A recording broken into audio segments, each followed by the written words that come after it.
morning, wonderful humans. Welcome back to Cooper's Creative Clay Craziness.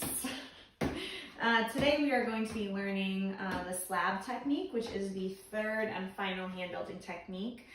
Once you have mastered slab, you will know all of the techniques for hand building and then be able to kind of combine them as we move throughout our projects. So you got your clay that you've wedged, it's perfectly smooth, you're ready to get going. First thing you need to do, so let's say this is my cube of clay. First thing you're gonna need to do is kind of flatten it, right? So I usually recommend just kind of tapping it, flipping it over and tapping it. Of course, you have your fabric swatch on your surface. Try not to make a ton of noise if this is, again, other people are at home working on their school and stuff as well. Okay, just like in the past, if there are cracks in the clay, make sure to get a little agua, smooth it out with your finger. And then we're going to need to roll the slab, just like you would roll dough or anything like that. So if you have a rolling pin at home, congratulations, you are further ahead than I am. I actually just recently bought a rolling pin for clay. In the past, I would just use like whatever was around. So for that example, we're going to use whatever is around. I have this plastic cup. It's like from Walmart.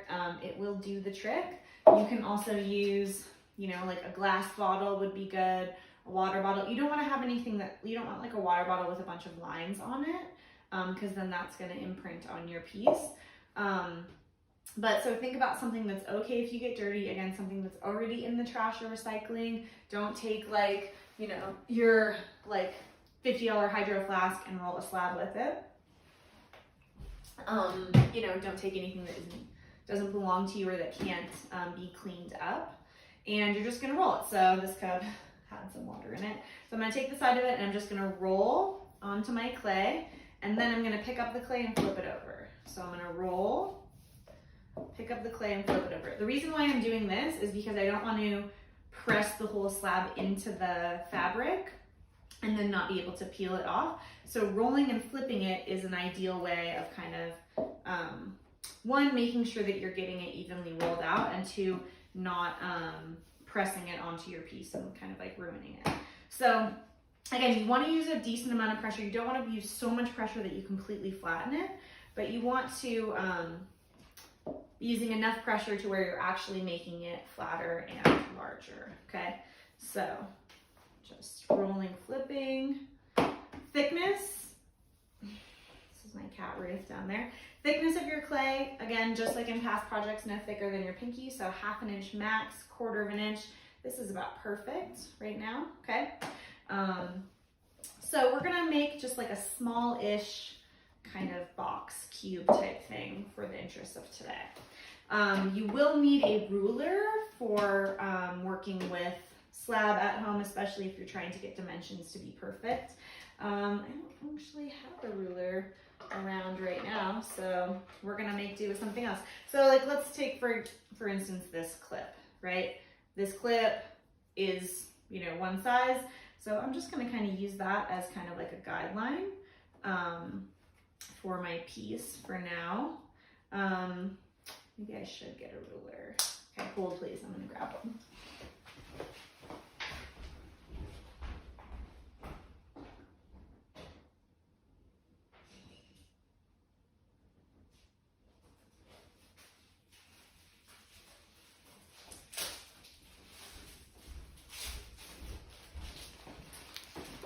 So I actually did get these at the dollar store, 3-pack. I'm trying to collect as many rulers as I can to distribute them to you, but if not, just look around your house for something, or just find a surface that is flat that you can use to kind of measure, and then you can use an app on your phone to mark it with the width. Okay, so I got a ruler. So let's say I'm gonna say like 2 inches. Okay, so I'm gonna hold my ruler down, and I'm gonna give a dimensions from the beginning of 1 inch to 2 inches. I'm gonna hold the ruler, and then I'm gonna take my paper clip or my needle tool and drag it across so that it's 2 inches wide, and then I'm gonna go to make the side. So again, you always wanna have the sides be the same, 2 to 2. So I've made kind of like a right angle, then I'm trying to make this parallel, right? So that I don't have like a crooked situation, okay? And then I'm trying to make the top parallel with the bottom so that, again, the whole thing isn't super crooked. Okay, so I've got my little, this might be a little bit off, but, so I've got my little square. One thing that you can do that can be really handy is then just take your square, put it on the slab, and then just trace it. This can be a quick way to make multiple slabs, you know, without having to constantly measure. It just depends on how much space you have. So like, I think I have enough space. I'm gonna bust out a couple more from this edge.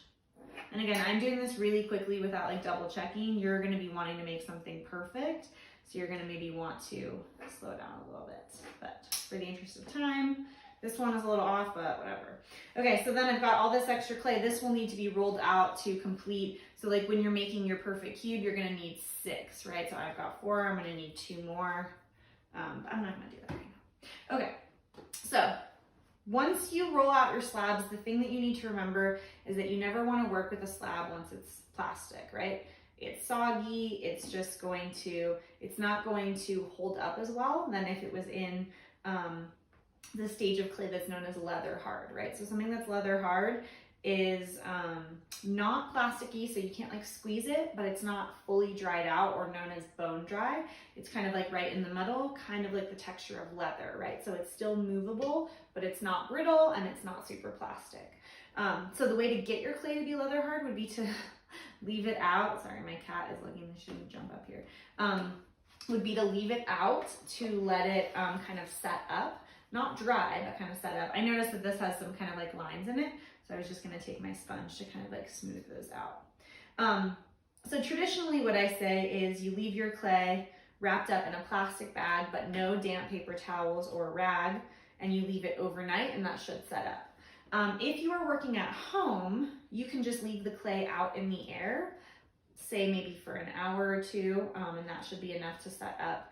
And you'll be able to kind of tell. But before you leave it to set up, you want to just smooth out anything that you wouldn't want to see. Maybe smooth out any, if you have one of the fabric swatches that has texture, smooth out any of that texture and get the slabs so that they're like perfectly smooth.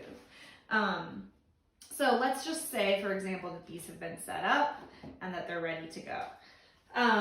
The next thing that you want to do in order to get your pieces to attach correctly is you want to give them an edge at about a 45-degree angle so that the pieces can fit into each other and not take up extra space, right? So like if I set this on the outside, now it's going to be larger than my surface area, or if I set it on the inside, now it's going to be smaller.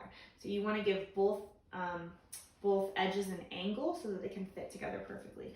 The easiest way to do this is just to take your plastic tool and kind of, with a little bit of water, give it kind of like an edge, like a ramp, okay? So think about if 90 degrees is directly straight up and down, 45 degrees is just half that. So it's just a slight angle, okay? And then you're gonna wanna do that with whichever piece that you're attaching. Okay, so again, I'm just kind of like, if this is 90, then half of that is 45, and I'm just kind of using that hard plastic tool to kind of smooth it so that it creates that edge, right? So now the two pieces can connect together, but they're not, you're not changing the size of your piece, okay? So then obviously you're going to score, right? So create those hashtags or those teeth to kind of grab onto. So score both sides with your paper clip tool or your needle tool. Grab your slip, so that like watery, gooey clay, put a little bit of slip on both edges, and then take your slabs and press them onto each other. So again, notice how plasticky this is. If this was leather hard, it would be perfectly set up and it would be so much easier. Well, we're not done. So we scored and slipped, but now we need to smooth, right? So then you need to take a little piece of clay, roll it into a sphere and make 2 coils, right?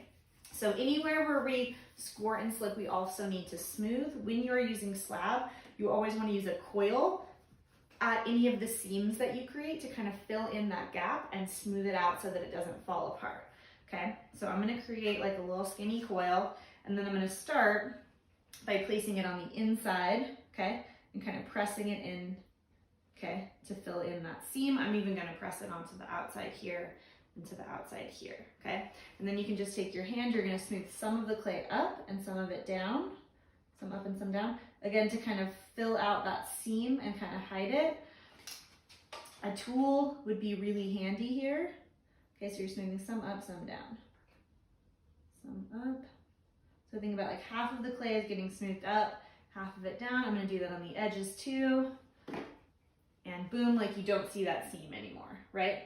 However, we're making a cube, so we also have the outside. So then you wanna take that other coil, press it onto that seam.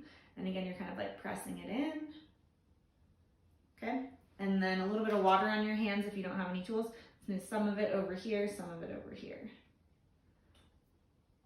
Again, your plastic card can come in really handy for smoothing on these parts as well.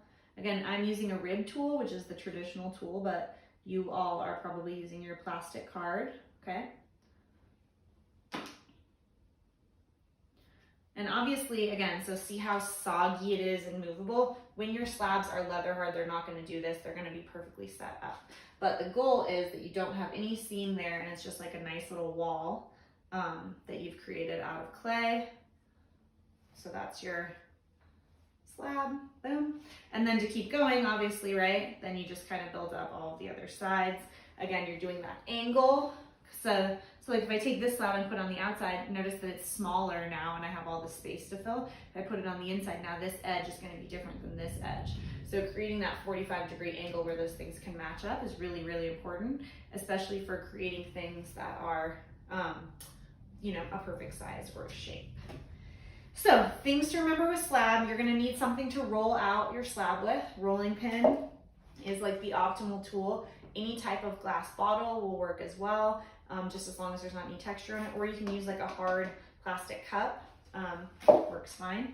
And make sure, again, you're letting your slabs either set up overnight with a plastic bag over them and no paper towels, no damp paper towels, or you are leaving them out in the air, put a timer on your phone for an hour, come back and check on them. Again, if they're not super soft, then you should be good. But if they are soft enough to where you could mess around with them like this, then they're gonna need a little bit more time.